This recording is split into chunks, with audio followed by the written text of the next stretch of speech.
Lo último, más de 500 heridos y al menos 4 muertos tras gran explosión en puerto petrolero de Irán. انفجار سنگین همین الان خدمات همه ماشینا رو ترکوند.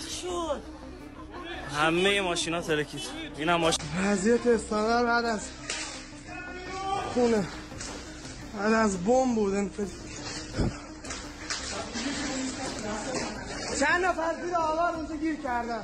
همون تو سفرکار که نمونه پلو میکنن. از این برمی یا خدا نه بابا موجش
ماست.